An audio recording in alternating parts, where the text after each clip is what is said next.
We're almost 2 whole weeks into the NBA's free agency period being open for business, and since things have opened up, we've seen a ton of player movement. Most of the top guys available have already either found new homes or re-signed with the team that they were already on, and the dust has seemingly been settling over the last few days, with less moves being made as of late, but that doesn't mean that there isn't still impactful talent available, which brings us to today's video. Today we'll be discussing 6 players in particular who can still absolutely play a solid role on an NBA team and make a big impact, yet somehow they still remain unsigned. Of course, they all come with their own set of flaws, as most players do, but they're unquestionably good enough to be getting NBA minutes still. Before we start though, it turns out a good amount of you watching right now aren't even subscribed to the channel, so if you enjoy the content, consider hitting the subscribe button, as not only does it help out a ton, but I also very much appreciate it. Now with that being said, let's begin. The first player we'll be discussing today that is somehow still an available free agent despite being highly productive is Christian Wood. Wood's rise through the ranks over the last few seasons was really fun to watch, as he went from being an undrafted G League journeyman in the first few seasons of his career, getting rare NBA looks, to then emerging as an incredibly intriguing offensive talent with the Pistons and soaring from there. His combination of size, mobility, explosive athleticism, and shooting touch got his foot in the door to NBA minutes, and he peaked in 2021 with the Houston Rockets when he averaged 21 points per game, which was only 2 seasons ago. When you start performing at that kind of a level, that's when people start to take bigger notice of you, and it also tends to be when a player's flaws get emphasized more, because admittedly, Wood has never been a very good defender. This is why his stock has begun trending downward after that big emergence the last few years, and now it's at a point where I believe people are overreacting too much to his weaknesses and forgetting about his strengths.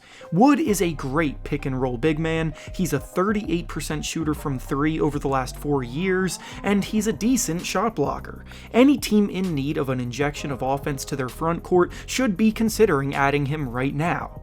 The next player on this list of guys that should be signed by now but somehow aren't is PJ Washington. PJ Washington's time in Charlotte in the first 4 seasons of his career has seen his role fluctuate a bit, yet whatever they've needed from him, he's stepped up and done it well.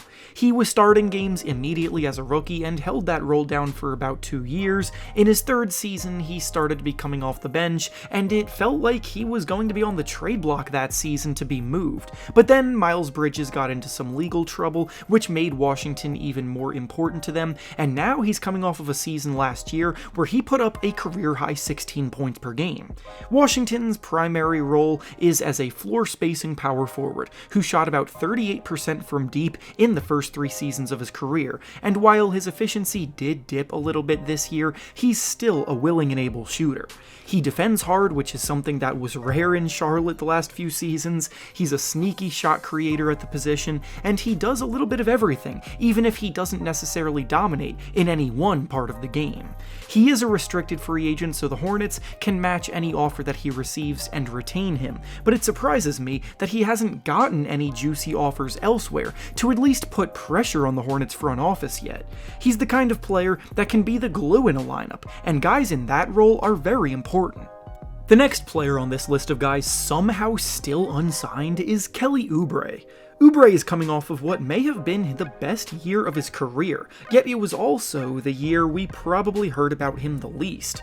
That likely had to do with the fact that he was doing so for a bad Hornets team that didn't find themselves in the national spotlight much, but that doesn't change the fact that Oubre proved he could be a meaningful scorer. This season he averaged over 20 points per game, while also snagging a career-high 1.4 steals per game, and while it is true that any team with Oubre as their go-to scorer or one of them likely won't be winning a lot of games, his talent in the free agency market should still be attracting teams with playoff aspirations looking for one of the best injections of offense off of the bench in a 6th-man role. Oubre in a 6th-man role would be perfect at this stage of his career because he's been pegged as a bit of a ball hog, But he does admittedly do a good job of cutting, moving without the ball, and getting to his spots. Him subbing in and breathing life into your offense can make a big difference, and there's no doubt in my mind he can be a positive for a winning team in that role.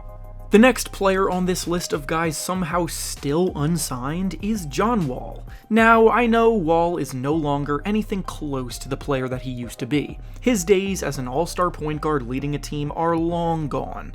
Last season he went to the Clippers with big hopes of a career revival, and unfortunately that tenure did not go the way that he hoped either, as not only did he get benched after just a handful of starts, but he was out of the rotation completely halfway through the year, and then traded and bought out of his contract at the trade deadline.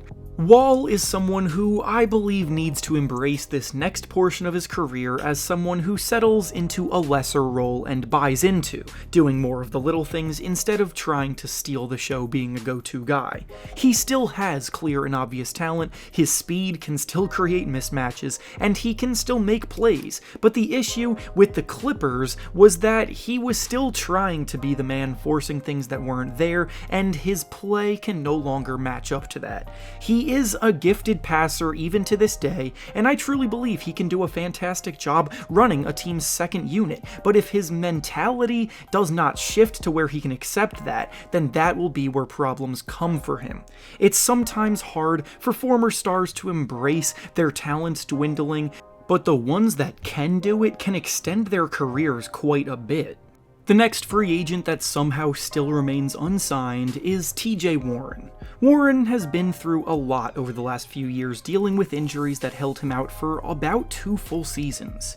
The biggest concern with him has obviously been his health, because missing that long of a stretch is going to make teams hesitant, but at this point, he's likely a guy you can take a chance on by giving him a minimum contract, and the risk to reward scale heavily factors rewards here in my opinion.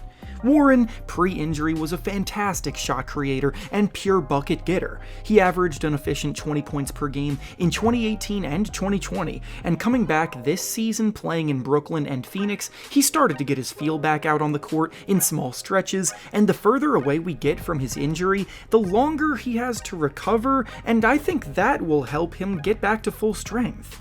This is the first summer in a long time that Warren is actually healthy, so he can put in work in getting his game right and sharpening it up, instead of having to worry about rehab and recovery. And the fact that he was actually in the Suns' closing lineups at times in the playoffs this year showed me that he was starting to get his groove back at the right time. And finally, the last player we'll be discussing today that is somehow still available that I believe can play a role for a team is Ayo Dosunmu. Dosunmu was a second-round pick 2 years ago that unexpectedly emerged in his rookie season as a promising two-way guard for the Bulls, but unfortunately, he couldn't take another leap in year 2 to push that momentum forward. Dosunmu was thrust into a starting role when Lonzo Ball's injury concerns started to flare up, and he just did not look ready to take the reins of a full-time starting point guard. With that said though, he's a very good perimeter defender who demonstrated that he could shoot the ball at an above-average clip, and if he were to be brought into a team with more ball-dominant wing players, then I think he could prove to be much more useful. Perimeter defense is incredibly valuable in today's NBA, with all of the top-tier scoring talents coming through the ranks, and despite Dosunmu's game not being very flashy, he can help in a very important area. And with that being said, that's all I have for you today. Make sure to like the video, subscribe to the channel, and comment down below which teams you think should sign these players. Thanks for watching, and I'll see you all next time.